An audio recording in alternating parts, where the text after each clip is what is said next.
technology. And by that, we usually mean digital informational technology, in other words, computers, can be amazing and frustrating. Mostly amazing, as in this case. On July 31st, the last day of my summer break, I traveled 2 hours to Carrollton, Georgia, to record this podcast, or bits and pieces of it. My destination was the Southeastern Quilt and Textile Museum. This facility is found in the downtown area of Carrollton, where 100 years ago, and much further back, cotton was bought and sold because Carrollton was the hub of the cotton and then later the textile world. After parking and taking a walk, because I'm not good with directions sometimes, even with a GPS, I found the Southeastern Quilt and Textile Museum and met my host, Amy Locke. She is the director, and she had prepared a tour for me and the chance to talk with one of the local fiber artists. Listen in.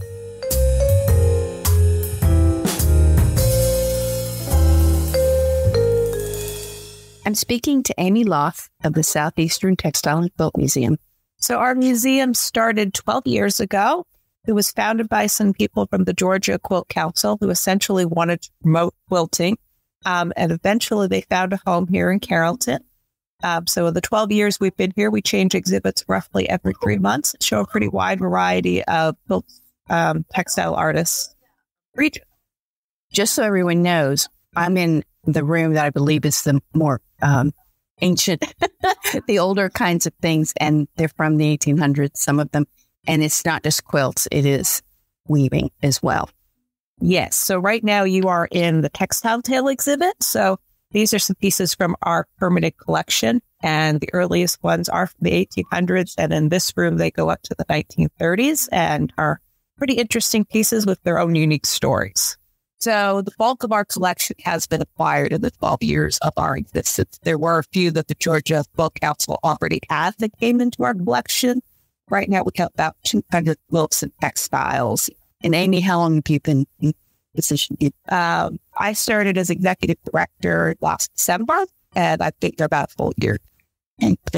So this room is the older one.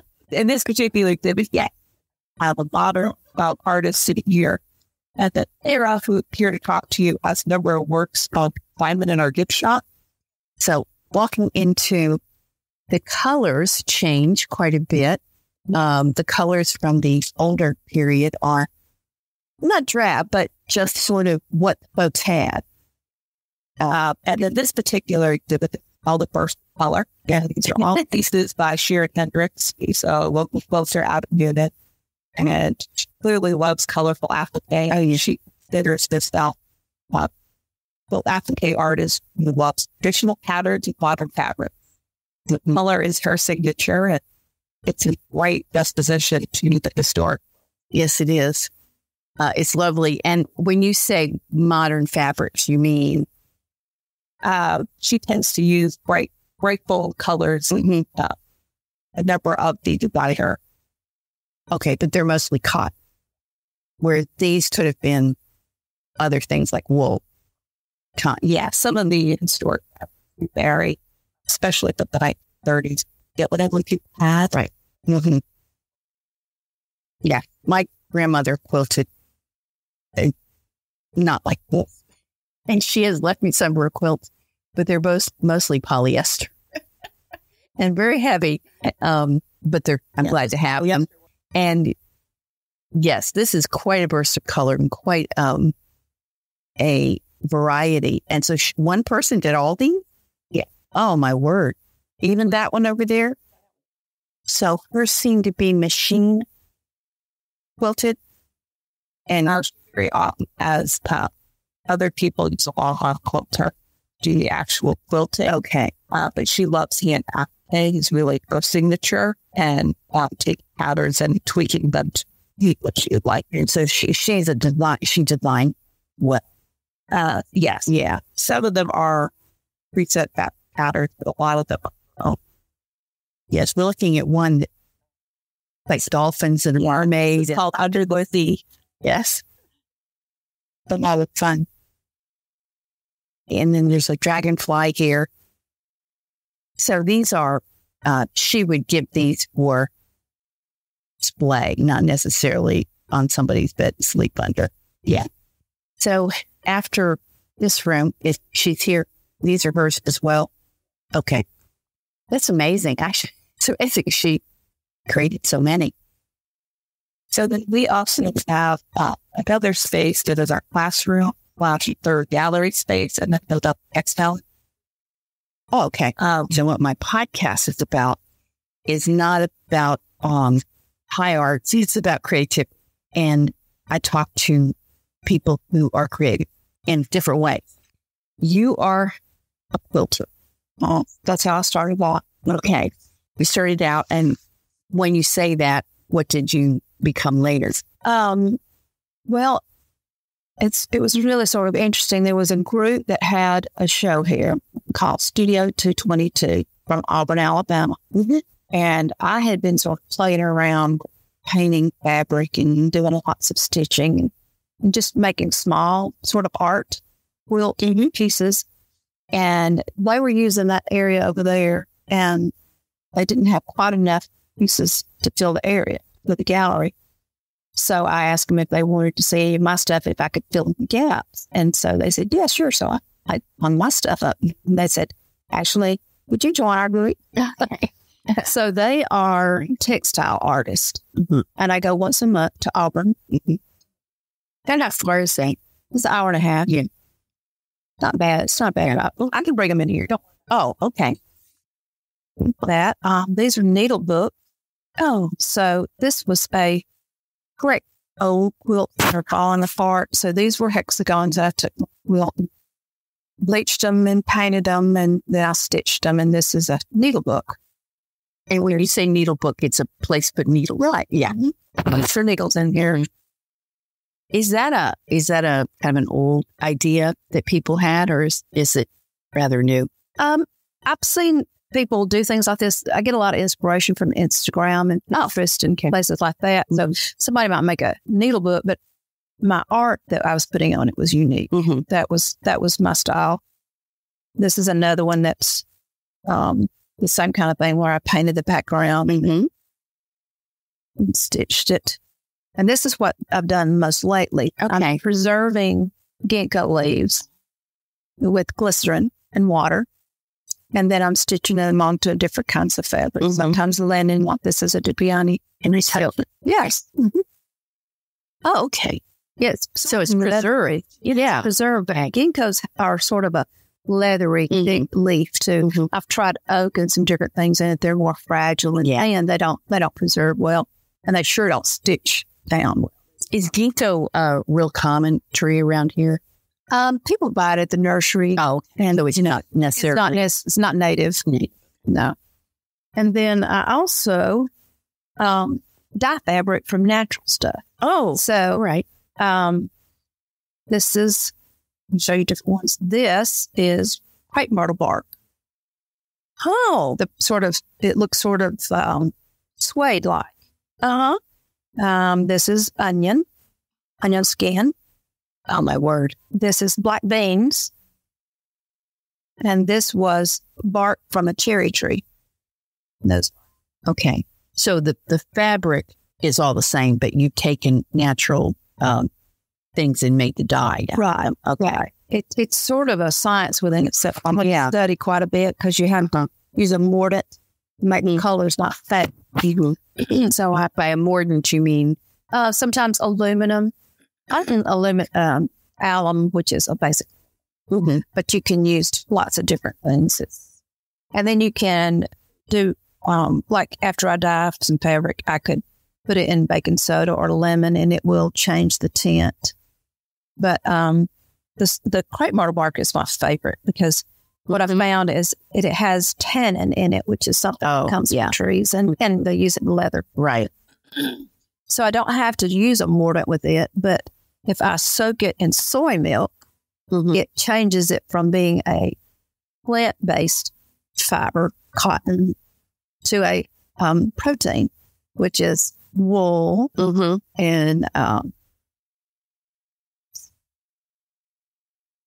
from an animal, mostly wool, but it changes it to the soy and it gives it the protein. Can I touch it? Yes. So it's sort of like soy. Okay. Yeah, it is. But I save all. It's like leather, too. Yes. Just to look at it. I save all my onion skins. And That's amazing. I don't think of onion skins as being able to do anything. They're just kind of, sorry.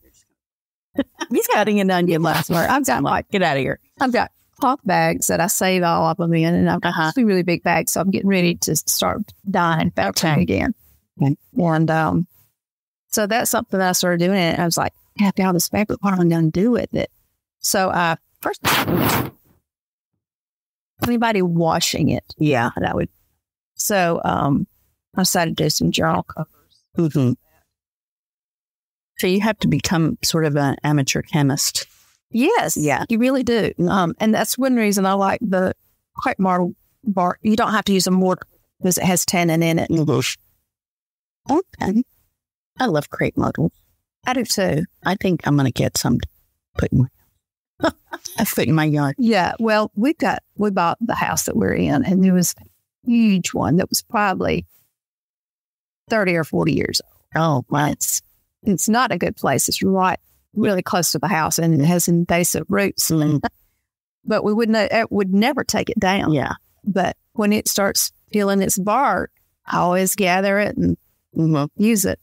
All right. So, do you do quilting then also? I do. I actually quilt for people. People will bring me clothes of a loved one that's passed or T-shirt, and I'll make a T-shirt quilt, which is not my favorite thing to do. It's very boring, but I use that money to buy the things that I want. Okay. My paint and my threads and different things like that. All right. So a T-shirt quilt is, do you just get old T-shirts, or are they're the T-shirts of the person? The T-shirts of the person. So like if a kid is graduating high school, okay, his mother might bring me all of his sports shirts. Okay. And I'll make a T-shirt.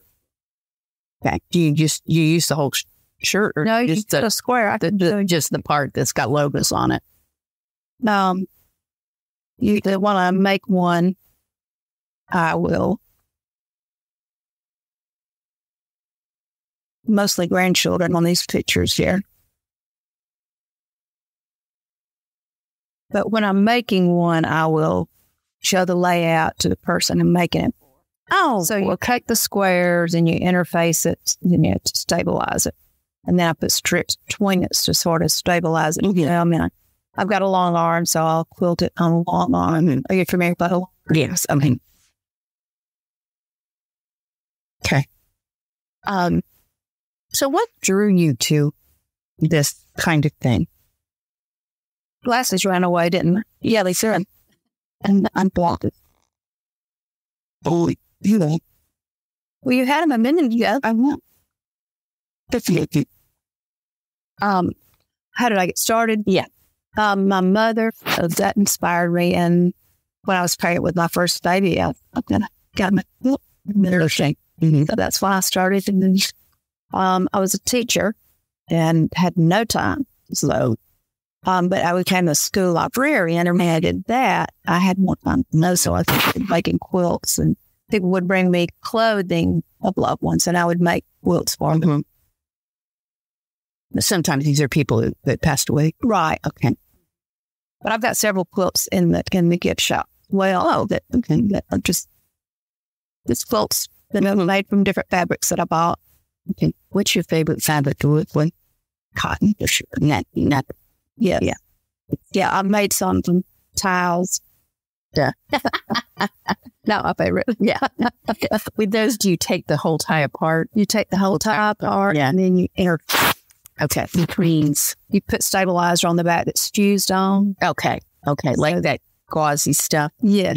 Yeah. If you didn't do that, the silk would move as you're sewing, and it wouldn't stay where you want it. Mm-hmm. And yet, this is what's the big thing about being creative is people don't often understand. They look at these beautiful quilts in here, what you do, and they don't really see I don't want to call it the scientific or the practical or the chemical or the whatever part of it that makes this possible. You know, like a photograph. There's a lot of science that goes into photograph, but I personally don't understand because it's all about light. And I should, you know, how photography makes it look a certain way.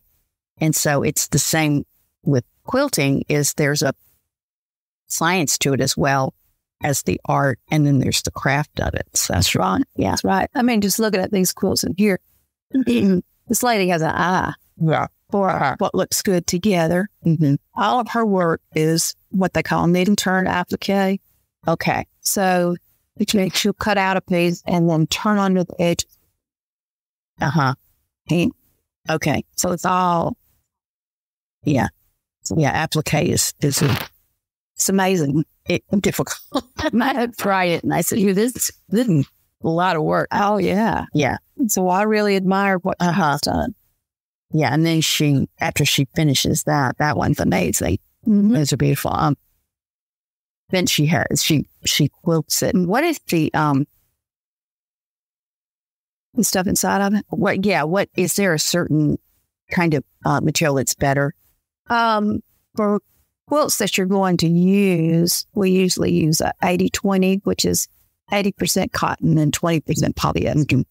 But nobody uses just strictly polyester. Yeah. It doesn't breathe well. Right. It's very uncomfortable. You can get 100% cotton, but it needs to be a lot more. It's really thin. Some of these may be bamboo and different things like that. And so somebody you can get batting that's specially for things that are hanging, so that they don't warp or anything from hanging. So where would someone purchase bamboo, though? They'd have to go to specialty stores. Probably online. Okay. I mean, there are some designer shops, but, like a town like our size, we have Hobby Lobby. Mm-hmm.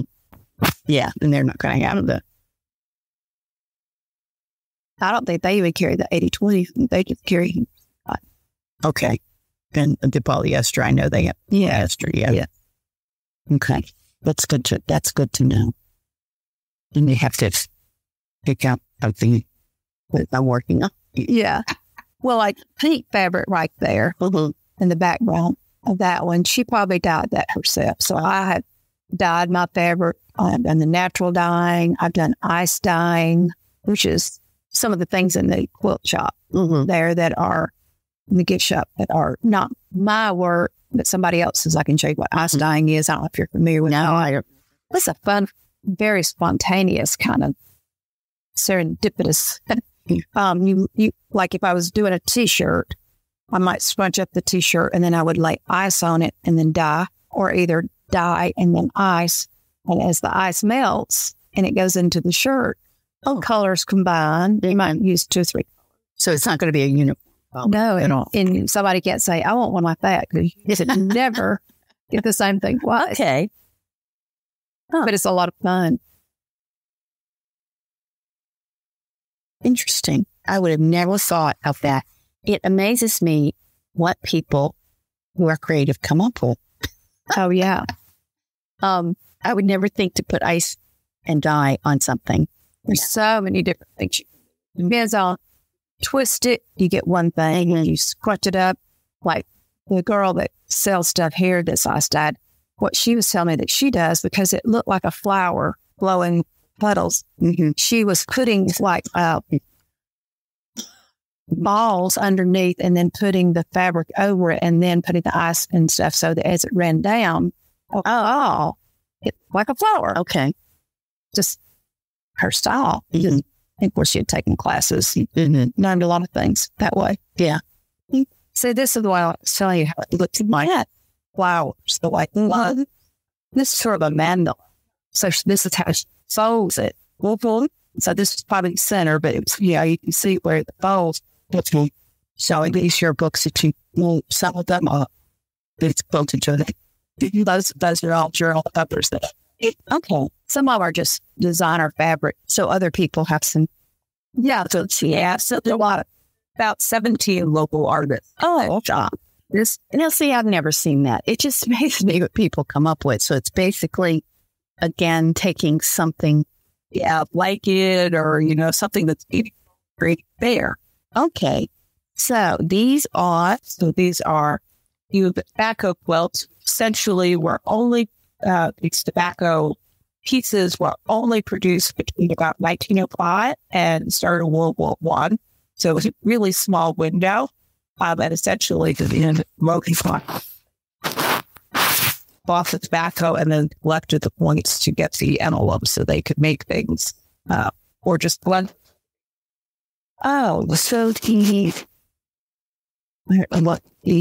patches were from the tobacco companies. Yes. Oh, yeah, they were. So some people think they were in the packages, but a lot of them were kind of the mail away. You collect points and you send away, and it was common to make quilts with them. Quilts or really anything, and they're cotton. Yeah, there's a plumber. That's interesting because I don't think anybody would look at that who had no knowledge of that and think it had anything to do with tobacco. Yeah, and it was just a promotional item, so they had all kinds of different series. So these were national and national flags. They had Native American ones, baseball cards. They Hulk Steve with just series of baseball players. Huh. And then the cigarette companies did the same thing. So these are all cigarettes. So what? They're beautiful. This is so well preserved. Like, only 1900? Yeah. And they are materials that, going to be a struggle. So one of our volunteers spent a good half an hour each just trying to keep some stuff falling apart so we could display this. Again, nobody would look at this and think it had anything to do with tobacco unless they knew the background. It's lovely. And the flowers and countries and oh my word, that's so neat. They're very unique. Yes, Flag ones are actually a little bit more common, but the baseball cards and the cigarette silks are pretty unusual to find in quilt form.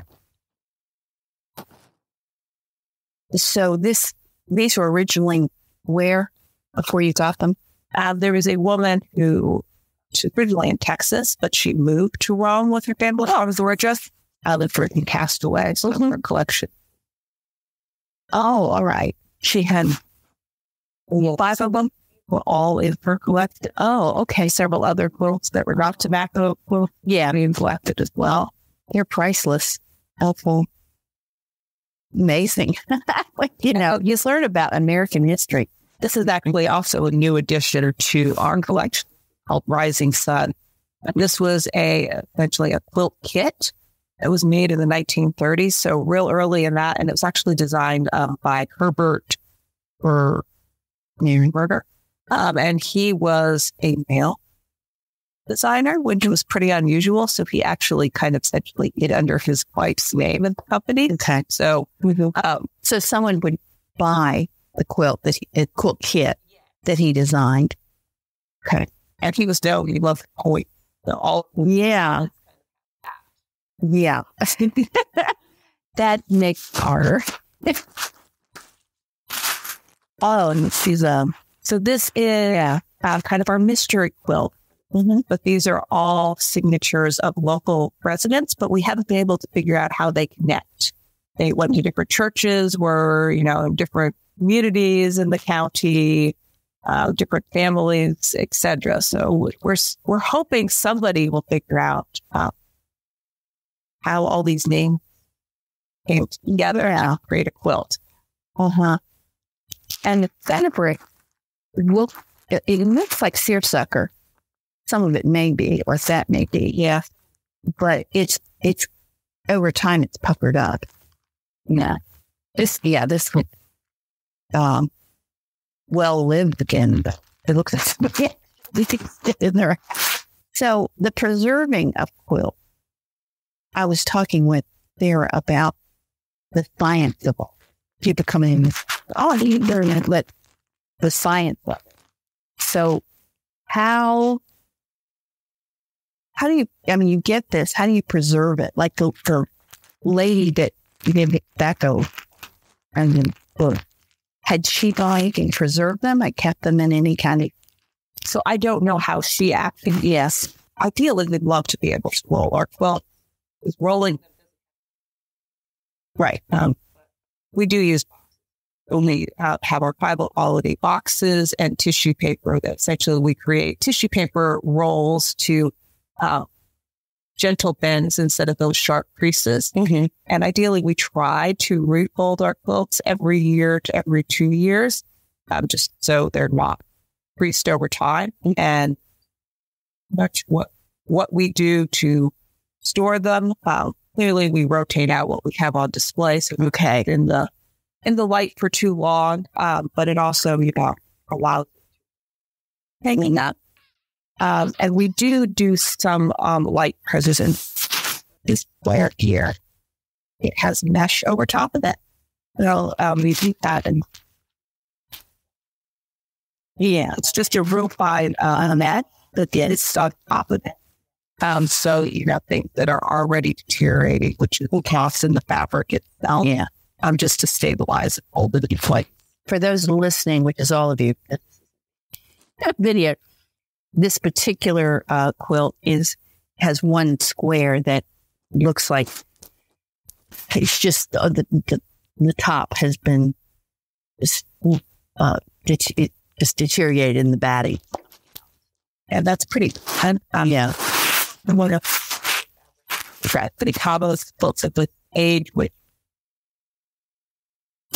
you have this thing that just didn't withstand the test of time. And so, it might be a star shape, but there's pieces that were missing essentially through bapping. Stitching with fine mesh over it just folds everything in place without actually replacing any of the original fabric. Something else that people asked about a lot is wash. Oh, well, we did not wash these sort of quilts. No. Ask questions about doing it. And one of the biggest things that people don't think of is the stitching that is more likely to fall apart than even if the fabric seems stable. Oh, yeah. The thread could very easily fall apart. Well, either we stitch. Oh, yeah. I am an amateur quilter, nothing on this level at all. But yes, my quilts are dry clean. Nothing goes in the washing machine. I made that mistake once with the hand done quilt. It's like it was destroyed. So yeah, we do just say air them out on the calm day, especially if there's odor thing. We also do vacuum with fine mesh if there's debris, but you can be away from the water and the roughness of washing. Wash machine would kill it. So they use the tobacco flannels to make the backing. The front of it is actually a crazy quilt. Because of this exhibit, we chose to show the back of it, but we could just as easily flip this around and show this little crazy quilt exhibit. Okay. That has done this quilting, but a lot of embroidery. Yeah. Well, okay. So, the woman who had these, you believe she made them herself?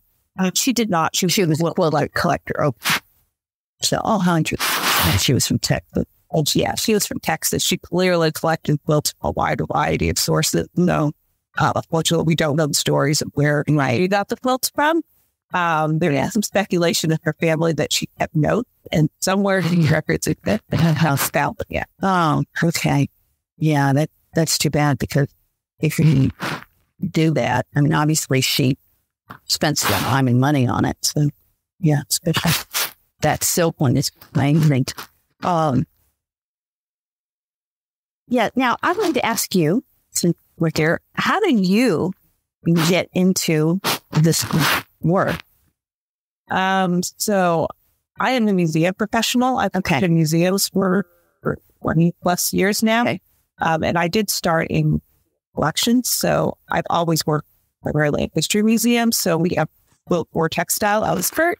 But I have had quilts and textiles in collections on the exhibit over the years. But we do have a lot of volunteers here that have actually a lot more experience directly working with Textile as our collections manager than my head now, and she tell you all kinds of things with plant. I'm learning every day, Right. but it's not necessarily my area of expertise. Here, primarily, my role is administrative, and without getting people or getting excited about quilts and textiles, so I spend a lot more time doing marketing and community outreach. And talking to people like me. Yes, but unfortunately, not quite as much time working with the collections as I want, which is actually like I personally enjoy and hope to do more of. Can I ask you what other kinds of historical collections you worked with? So ironically, I started in a railroad museum, and I was at a maritime museum in giant sails, and living history, Old West. And then I moved into more local history museum. Well, the gamut of Right. Yeah. So where do you keep the quilts that aren't on display? Back in there? And it's refrigerated and all that, I assume. Yeah. This is all the space we have right now. One of our major goals is to have a larger facility where we involve the textile part of our as well as to expand collections and exhibit space. Yeah.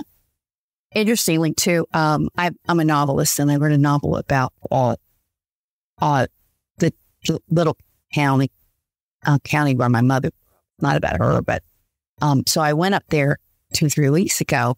It's in Virginia to do a book signing, and the ladies from the Historical Society came, and they were very interested, and they said, "Oh, please come to our historical society," because they're trying to archive everything from the county.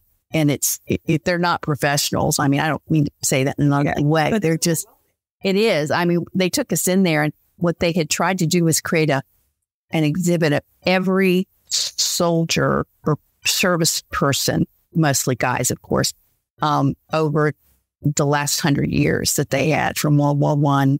And they had, and it was amazing because, for the size of the county, because it is the smallest county in the state, they had a lot of people. And they said, yeah, we have an out of ratio, or what do you call it, an unrepresentative amount of boys went in the service than what, because there wasn't else much to do there. So then they got drafted, and so they went in the service like my uncles did. But it was just, it was all the labor of love, what they were doing, because I don't think they're getting paid for it, and they're not, like I say, people who are trained in it. They're just, they were doing several things. I'm like, oh boy, you really need to get some personal help here. I don't know, but they didn't have anything refrigerated, or, they just had a lot of stuff that they were trying to get through. I mean, honestly, that's very common. Yeah. And generally, the most important thing is to save it in the first. Yeah. You can always do better with it. Once it's saved, but there is no. Yeah. Yeah. But like I say, labor of love, they really wanted to preserve the history of their county over the county didn't start till about 140 years ago. So it wasn't created. So that's about how far back they go. And the love too. Yeah. In terms of that, I am full-time. Oh, wow. 8. Oh, okay. This primarily exists by volunteer. Yeah. Really should. Yeah. Yes. In our 12 years of existence, we've had students that have essentially worked at the front desk. There was a part-time director prior to me. He was hired right about COVID. So really, that's how the organization survived. Started to transition to having staff, but really, most of what we do wouldn't happen all. It wasn't for our volunteers. They helped everything from collections to education to summer camp that we do every year. We teach 36 kids how to quilt, and every one of those child and we'll all volunteer. Oh, neat. Wow. Hey, feel public. It's got it. Do you have much connection with the university? Yeah. So the hallway where we have about the textile industry, that is really from the Center of Public History. They've been an integral partner from the beginning. A lot of our students come through the history department that have lived here, and they do the textile trail. So every semester they have a student that continues to collect stories connected to the textile industry. And we do have the panel display in the hallway, but they recently got a grant to update that and expand it. What we have is made about 10 years ago. And they've collected tons of stories since then. Well, collecting stories, and then that's the part of our name that we actually have the most questions about. People want to share and connect to that point, and that partnership will hopefully grow into a bigger version of Textile Harry. So is it the textile in terms of the growth of the cotton industry or other types of textiles? So what common in the South? Yeah, so it is primarily cotton-based, but they've collected history from all the way at. Okay. Oh, okay. And anything connected to textile, where they provide for some of the story and that way. Okay. Well, and I learned a lot. Thanks to Amy Locke, I gained a new appreciation of the textile industry and background of that indispensable art form, quilting. I recommend the Southeastern Quilt and Textile Museum if you are in West Georgia or if you have an interest in quilting and textile, especially the history of them. For example, at one time, most of the clothes in the United States were made in that region.